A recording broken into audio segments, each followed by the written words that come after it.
ஓம் சாந்தி. இன்றைய முரளி 28 டிசம்பர் 2024. பாப்தாதா மதுபன். இனிய குழந்தைகளே, உங்களை அனைத்து பொக்கிஷங்களாலும் வளங்கொழிக்க செய்ய தந்தை வந்து இருக்கிறார். நீங்கள் ஈஸ்வரிய வழியில் மட்டும் செல்லுங்கள். நன்றாக முயற்சி செய்து ஆஸ்தி பெறுங்கள். மாயாவிடம் தோல்வி அடையாதீர்கள். கேள்வி: ஈஸ்வரிய வழி, தேவ வழி மற்றும் மனித வழியில் இருக்கும் முக்கிய வித்தியாசங்கள் என்ன? பதில்: ஈஸ்வரிய வழியால் குழந்தைகள் நீங்கள் உங்கள் வீட்டிற்கு திரும்பி போகிறீர்கள்.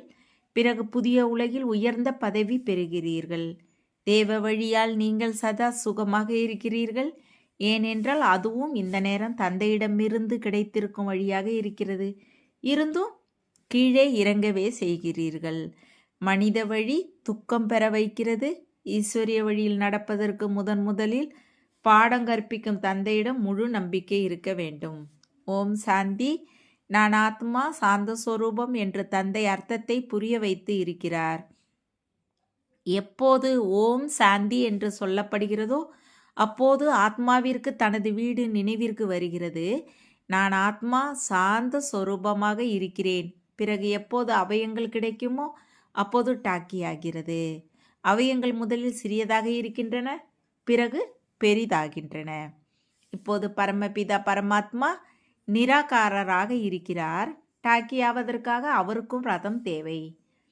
அப்படி ஆத்மாக்கள் நீங்களும் பரந்தாமத்தில் இருப்பவர்கள் இங்கே வந்து டாக்கி ஆகிறீர்கள். நான் உங்களுக்கு ஞானத்தை கொடுப்பதற்காக டாக்கி ஆகியிருக்கிறேன் என்று தந்தையும் சொல்கிறார். தந்தை தனது அறிமுகத்தையும் படைப்பின் முதல் இடை கடைசியின் அறிமுகத்தையும் கொடுக்கிறார். இது ஆன்மீக படிப்பு, அது உலகிய படிப்பு. அவர்கள் தம்மை சரீரம் என்று நினைக்கிறார்கள். நான் ஆத்மா, இந்த காதுகள் மூலமாக கேட்கிறேன் என்று யாரும் சொல்வது இல்லை. தந்தை பதித்த பாவனர் தான் எப்படி வருகிறேன் என்பதை அவரே வந்து புரிய வைப்பது இப்போது குழந்தைகள் நீங்கள் புரிந்து கொள்கிறீர்கள். உங்களைப் போல நான் கற்பத்தில் வருவதில்லை. நான் இவருக்குள் பிரவேசம் செய்கிறேன். பிறகு எந்த கேள்வியும் எழுவது இல்லை. இது ரதம். இவரை மாதா என்று சொல்கிறார்கள். எல்லாவற்றையும் விட பெரிய நதியாக பிரம்மபுத்திரா இருக்கிறது. இவர் எல்லாவற்றையும் விட பெரிய நதியாக இருக்கிறார். தண்ணீரின் விஷயமே கிடையாது. இவர் மகாநதி, அதாவது எல்லாவற்றையும் விட பெரிய ஞான நதி. நான் உங்கள் தந்தை என்ற ஆத்மாக்களுக்கு தந்தை புரிய வைக்கிறார். நீங்கள் எப்படி பேசுகிறீர்களோ அப்படி நான் பேசுகிறேன். எனது பாகம் முற்றிலும் கடைசியில் இருக்கிறது. எப்போது நீங்கள் முற்றிலும் பதித்தமாக இருக்கிறீர்களோ அப்போது உங்களை பாவனமாக மாற்ற வர வேண்டி இருக்கிறது. இந்த லட்சுமி நாராயணரை அப்படி மாற்றுவது யார்? ஈசனை தவிர வேற யாரையும் அப்படி சொல்ல முடியாது. எல்லையற்ற தந்தையே சொர்க்கத்தின் எஜமானராக மாற்றியிருப்பார். தந்தையே ஞான கடலாக இருக்கிறார். நான் இந்த மனித சிருஷ்டியின் சைத்தன்ய விதையாக இருக்கிறேன் என்று அவரே சொல்கிறார். நான் முதல் இடை கடைசியை அறிந்திருக்கிறேன். நான் சத்தியமானவன். நான் சைத்தன்ய விதை ரூபமாக இருக்கிறேன். இந்த சிருஷ்டி வடிவ மரத்தை பற்றிய ஞானம் என்னிடம் இருக்கிறது. இதை சிருஷ்டி சக்கரம், அதாவது நாடகம் என்று சொல்கிறார்கள். இது சுற்றி கொண்டே இருக்கிறது. அந்த சாதாரண சினிமா 2 மணி நேரம் நடக்கிறது. இதன் ரீல் 5000 வருடங்களை கொண்டது. எந்த அளவு நேரம் கடந்து செல்கிறதோ அந்த அளவு 5000 வருடங்களில் குறைந்து கொண்டே போகிறது. முதலில் நாம் தேவி தேவர்களாக இருந்தோம். பிறகு மெல்ல மெல்ல நாம் சத்திரிய குலத்திற்கு வந்தோம். இந்த முழு ரகசியமும் புத்தியில் இருக்கிறது. இதை சிந்தனை செய்து கொண்டே இருக்க வேண்டும். நாம் முதலில் பாகத்தை நடிக்க வந்திருப்பதால் அம்சோ தேவர்களாக இருந்தோம். 1250 வருடங்கள் ஆட்சி செய்தோம். நேரம் ஓடிக்கொண்டே இருக்கிறது. லட்ச வருடங்களின் விஷயமே இல்லை. லட்ச வருடங்களை யாரும் சிந்தனை செய்யவும் முடியாது. நாம் இந்த தேவி தேவர்களாக இருந்தோம். பிறகு பாகத்தை நடித்து வருடத்திற்கு பிறகு வருடம் கடந்து இப்பொழுது எத்தனை வருடங்களை கடந்து விட்டோம் என்பதை குழந்தைகள் நீங்கள் புரிந்து கொள்கிறீர்கள். மெல்ல மெல்ல சுகம் குறைந்து கொண்டே வந்தது. ஒவ்வொரு பொருளும் சதோ பிரதானம், சதோ ரஜோ தமோ ஆகிறது. நிச்சயம் பழையதாகிறது. இது பிறகு எல்லையற்ற விஷயம். இந்த எல்லா விஷயங்களையும் நல்லபடியாக புத்தியில் தாரணை செய்து பிறகு மற்றவர்களுக்கு புரிய வைக்க வேண்டும். எல்லோரும் ஒரே மாதிரி இருக்க மாட்டார்கள். நிச்சயம் விதவிதமான வழியில் புரிய வைப்பார்கள். சக்கரத்தை புரிந்து கொள்வது முற்றிலும் எளிதாக இருக்கிறது. நாடகம் மரம், 2 முக்கிய சித்திரங்கள். கல்ப விருட்சம் என்ற பெயர் இருக்கிறது தானே. கல்பத்தின் ஆயுள் எத்தனை வருடங்கள் கொண்டது என்பது யாருக்கும் தெரியாது. மனிதர்களிடம் அநேக வழிகள் இருக்கின்றன. ஒவ்வொருவரும் ஒவ்வொன்றை சொல்கிறார்கள். இப்பொழுது நீங்கள் அநேக மனித வழிகளை புரிந்து இருக்கிறீர்கள். ஒரு ஈஸ்வரிய வழியையும் புரிந்து இருக்கிறீர்கள். எவ்வளவு வித்தியாசம் இருக்கிறது. ஈஸ்வர வழியால் நீங்கள் மீண்டும் புதிய உலகத்திற்கு போக வேண்டும். வேறு யாருடைய வழியாலும், தேவ வழி அல்லது மனித வழியாலும் திரும்பி போக முடியாது. தேவ வழியாலும் நீங்கள் இறங்கவே செய்கிறீர்கள், ஏனென்றால் கலைகள் குறைந்து கொண்டே போகின்றன. அசுர வழியாலும் இறங்குகிறீர்கள், எனினும் தேவ வழியில் சுகம் இருக்கிறது, அசுர வழியில் துக்கம் இருக்கிறது. தேவ வழியும் இந்த நேரம் தந்தை கொடுத்தது, அதனால் நீங்கள் சுகமாக இருக்கிறீர்கள். எல்லையற்ற தந்தை எவ்வளவு தொலைவில் இருந்து வருகிறார். மனிதர்கள் சம்பாதிப்பதற்காக வெளிநாட்டிற்கு போகிறார்கள். எப்போது அதிக செல்வம் சேருமோ அப்போது திரும்பி வருகிறார்கள். நான் குழந்தைகள் உங்களுக்கு அதிக பொக்கிஷங்களை கொண்டு வருகிறேன் என்று தந்தையும் சொல்கிறார். ஏனென்றால் உங்களுக்கு அதிக செல்வங்களை கொடுத்திருந்ததை அறிந்திருக்கிறேன். அவை எல்லாவற்றையும் நீங்கள் தொலைத்து விட்டீர்கள். உங்களுடன் மட்டுமே பேசுகிறேன். நீங்கள் பிராக்டிக்கலாக இழந்து இருக்கிறீர்கள். 5000 வருடங்களின் விஷயம் உங்களுக்கு நினைவில் இருக்கிறது தானே. ஆமாம் பாபா, 5000 வருடங்களுக்கு முன்னர் உங்களை சந்தித்து இருந்தோம். நீங்கள் ஆஸ்தி கொடுத்தீர்கள் என்று சொல்கிறீர்கள். உண்மையாகவே எல்லையற்ற தந்தையிடமிருந்து எல்லையற்ற ஆஸ்தியை பெற்றிருந்தோம் என்பது இப்போது உங்களின் நினைவிற்கு வருகிறது. பாபா, உங்களிடமிருந்து புதிய உலகின் ராஜ்யத்தை ஆஸ்தியாக பெற்றோம். நல்லது, மீண்டும் முயற்சி செய்யுங்கள். பாபா, மாயாவின் பூதம் எங்களை வீழ்த்திவிட்டது என்று சொல்லாதீர்கள். தேக அபிமானத்திற்கு வந்த பிறகு நீங்கள் மாயாவிடம் தோற்கிறீர்கள். ஆசை வந்தது, லஞ்சம் பெற்றீர்கள், வேற வழி இல்லாத சூழ்நிலை வேறு. பேராசைப்படாமல் வயிற்று பூஜை நடப்பதில்லை என்பது தந்தைக்கு தெரியும். அதனால் பரவாயில்லை, நன்றாக சாப்பிடுங்கள், ஆனால் எங்கும் சிக்கி சாகாதீர்கள். பிறகு உங்களுக்கு துக்கம் ஏற்படும். பைசா கிடைத்தால் சந்தோஷமாக சாப்பிடுவீங்கள். போலீஸ் பிடித்தால் பிறகு ஜெயிலுக்கு போக வேண்டும். அப்படிப்பட்ட செயல்களை செய்யாதீர்கள். அதற்கு நான் பொறுப்பு கிடையாது. பாவம் செய்ததால் ஜெயிலுக்கு போகிறீர்கள். அங்கே ஜெயில் போன்ற எதுவும் இருக்காது. அதனால் நாடகத்தின் திட்டப்படி எந்த ஆஸ்தி உங்களுக்கு கல்ப முன்னர் 21 ஜென்மங்களுக்கு கிடைத்ததோ அப்படியே மீண்டும் பெறுவீர்கள். முழு ராஜஸ்தானியும் உருவாகிறது. அதில் ஏழை பிரஜைகளும் செல்வந்த பிரஜைகளும் இருப்பார்கள். எனினும் அங்கே துக்கம் ஏற்படாது. தந்தை இந்த கேரண்டி கொடுக்கிறார். எல்லோரும் ஒரே மாதிரி ஆக முடியாது. சூரிய வம்ச சந்திர வம்ச ராஜ்யத்தில் எல்லோரும் தேவை. தந்தை நமக்கு எப்படி உலகின் அரச பாக்கியத்தை கொடுக்கிறார் என்பது குழந்தைகளுக்கு தெரியும். பிறகு நாம் இறங்கி வருகிறோம். நினைவிற்கு வருகிறது. பள்ளிக்கூடத்தில் படிப்பு நினைவில் இருக்கிறது தானே. இங்கு தந்தை நினைவூட்டுகிறார். இந்த ஆன்மீக படிப்பை முழு உலகிலும் வேற யாரும் கற்பிக்க முடியாது. மன்மனாபவ என்ற கீதையிலும் எழுதப்பட்டு இருக்கிறது. இதை மகா மந்திரம், வசீகர மந்திரம், அதாவது மாயாவை வெற்றி பெறுவதற்கான மந்திரம் என்று சொல்கிறார்கள். மாயாவை வெற்றி பெறுபவர்கள் உலகை வெற்றி பெறுகிறார்கள். மாயா என்ற 5 விகாரங்களுக்கு சொல்லப்படுகிறது. 5 விகாரங்கள் பெண்ணிடமும் 5 விகாரங்கள் ஆணிடமும் இருக்கின்றன என்று ராவணனின் சித்திரம் முற்றிலும் தெளிவாக இருக்கிறது. அதனால் கழுதையாக, அதாவது சின்ன புத்திக்காரராகிறார்கள். அதனால் மேலே கழுதையின் தலையை காட்டுகிறார்கள். ஞானம் இல்லாமல் நாமும் அப்படி இருந்தோம் என்பதை இப்போது நீங்கள் புரிந்து இருக்கிறீர்கள். தந்தை அமர்ந்து எவ்வளவு ரமணீகரமாக பாடம் கற்பிக்கிறார். அவர்தான் சுப்ரீம் டீச்சர்.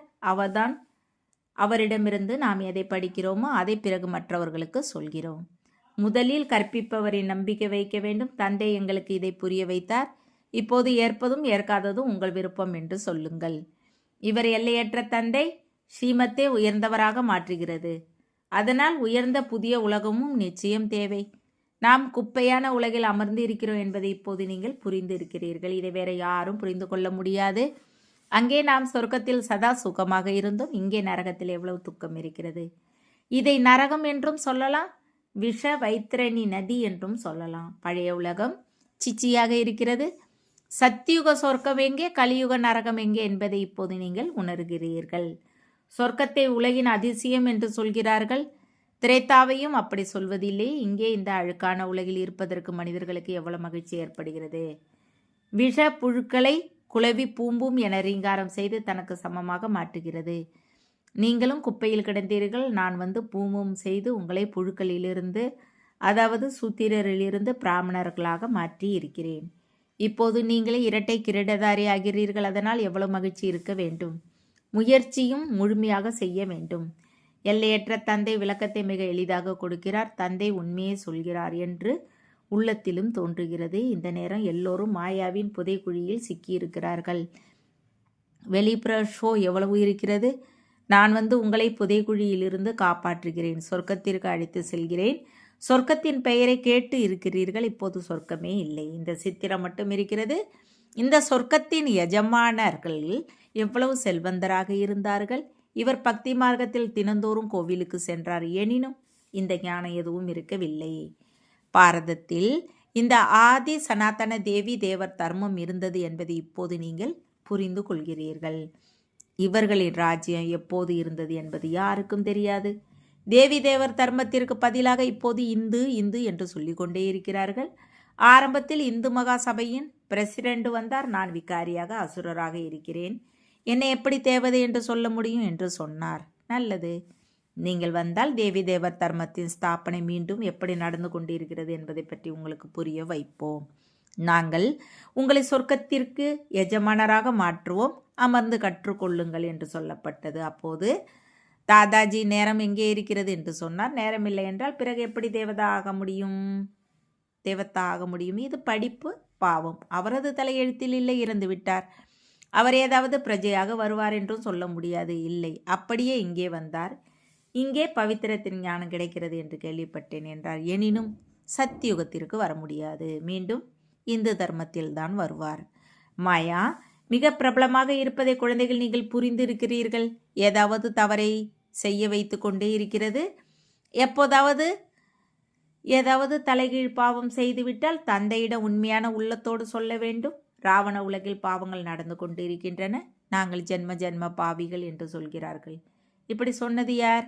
ஆத்மா. தந்தையின் முன்னால் அல்லது தேவி தேவர்களின் முன்னால் சொல்கிறது உண்மையில் நாம் ஜென்ம ஜென்ம பாவிகளாக இருந்தோம் என்பதை இப்போது நீங்கள் உணர்கிறீர்கள். ராவண ராஜ்யத்தில் நிச்சயம் பாவம் செய்தோம். அநேக ஜென்ம பாவங்களை சொல்ல முடியாது, இந்த ஜென்ம பாவத்தை சொல்ல முடியும். அதை சொல்வதாலும் லேசாகிவிடும். இன்னாரை அடித்தேன், திருடினேன் என்று சர்ஜனின் முன்னால் வியாதியை சொல்ல வேண்டும். இதை சொல்ல வெட்கம் வரவில்லையா? விகாரத்தின் விஷயங்களை சொல்வதற்கு வெட்கம் வருகிறது. சர்ஜனிடம் வெட்கப்பட்டால் வியாதியிலிருந்து எப்படி விலகுவது? பிறகு உள்ளே மனதில் உறுத்தி கொண்டே இருக்கும் தந்தையை நினைவு செய்ய முடியாது. உண்மையை சொன்னால் நினைவு செய்ய முடியும். சர்ஜன், நான் உங்களுக்கு எவ்வளவு மருந்து கொடுக்கிறேன் என்று தந்தை சொல்கிறார். உங்கள் உடல் சதா உறுதியாக இருக்கும். சர்ஜனிடம் சொல்வதால் லேசாகும். பாபா, நான் ஜென்ம ஜென்மங்களாக பாவம் செய்திருக்கிறேன், பாவ ஆத்மாக்களின் உலகில் பாவ ஆத்மாவாகவே இருந்தேன் என்று ஒரு சிலர் தாமதமாகவே எழுதுகிறார்கள். குழந்தைகளே, இப்போது பாவ ஆத்மாக்களிடம் எந்த கொடுக்கல் வாங்கலும் செய்யக்கூடாது என்று தந்தை சொல்கிறார். உண்மையான சத்துகுரு அக்காலமூர்த்தி தந்தை ஒருபோதும் பிறவிகளில் வருவது இல்லை. அவர்கள் அகால் தத் என்று பெயர் வைத்திருக்கிறார்கள். எனினும் அர்த்தம் எதையும் புரிந்து கொள்ளவில்லை. ஆத்மாவிற்கு இது ஆசனம் என்று தந்தை புரிய வைத்திருக்கிறார். அது இங்கேயே இருக்கிறது. திலகத்தையும் இங்கேயே வைக்கிறார்கள், புருவ மத்தியில். உண்மையில் திலகத்தை முற்றிலும் புள்ளியை போல வைத்தார்கள். இப்போது உங்களுக்கு நீங்களே திலகம் வைத்துக் கொள்ள வேண்டும். தந்தையை நினைவு செய்து கொண்டே இருங்கள். யார் அதிக சேவை செய்வாரோ அவர் பெரிய மகாராஜா ஆவார். புதிய உலகில் பழைய உலகின் படிப்பை ஒன்றும் படிக்க மாட்டீர்கள். அதனால் இவ்வளவு உயர்ந்த படிப்பின் மீது அதிக கவனம் கொடுக்க வேண்டும். இங்கே அமர்ந்திருக்கும் பொழுதும் ஒருவரது புத்தி நன்றாக இருக்கிறது, ஒருவருக்கு எங்கேயாவது சென்று விடுகிறது. ஒருவர் 10 நிமிடம் எழுதுகிறார், ஒருவர் 15 நிமிடம் எழுதுகிறார். யாருக்கு சாட் நன்றாக இருக்குமோ அவருக்கு போதை ஏறும். பாபா, இவ்வளவு நேரம் நான் உங்கள் நினைவில் இருந்தேன் என்று எழுதுகிறார். 15 நிமிடங்களை விட அதிகமாக யாரும் எழுத முடியாது. புத்தி அங்கும் ஓடுகிறது, இங்கும்.